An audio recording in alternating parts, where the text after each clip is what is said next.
Ayan, ma'am. Hello po. Anong gagawin natin? Ribbon. Balayage ba to? Teka lang. Ito. Fashion lang siya, ma'am. Fashion. Ganyan po ba gusto niyo? Kaya ba? Kaya, ma'am. Kaso mamimili ka. Bawal kasi pagsabayin yun, ma'am. Rebanding. Tapos fashion color. Mga ilang, Rich kasi yun, ma'am. Yun nga eh.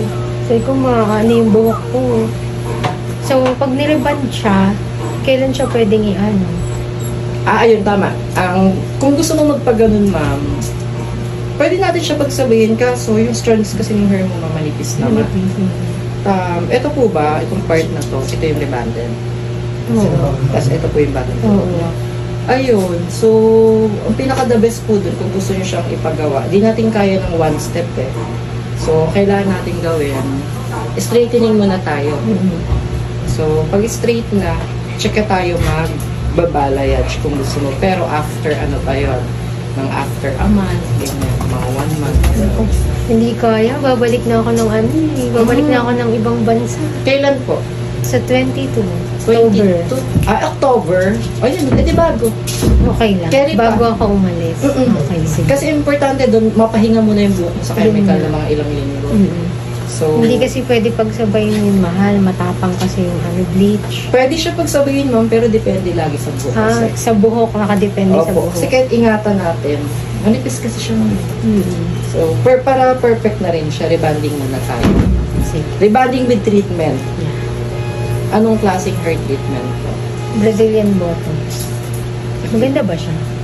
Carry lang naman. Ano bang masasuggest mo? Ay, kung ako tatanungin mo, syempre, doon ako sa pinaka-bongga, yung Sistine. Sistine? Maganda yung Sistine. Yes, ma'am, kasi ayun yung pinaka-latest na ginagamit sa mga luxury salon. Tapos sa ibang bansa, ma'am. Saudi. Saudi. Ano po work niyo doon? Sa office. Coordinator. Coordinator pala si Mata. Sige po, go.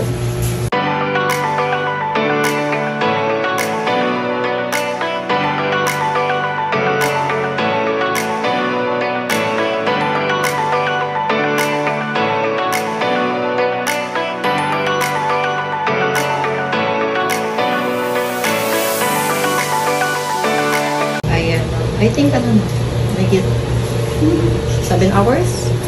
Tayo? More than. More than 7 hours. Yeah, more than. So, ito na po mga rebinding with her Sistine straight. Kumusta po? Ganda naman siya. Perfect yung pagkaano niya. Pagkabagsak. Flat talaga siya. So, sumunod lang talaga siya dun sa ano. Which is good naman. Maganda talaga. So, worth it. Worth it yung paghanap ko sa'yo sa ano, sa Muntinlupa. Kasi sa sa YouTube ako nakita na iba.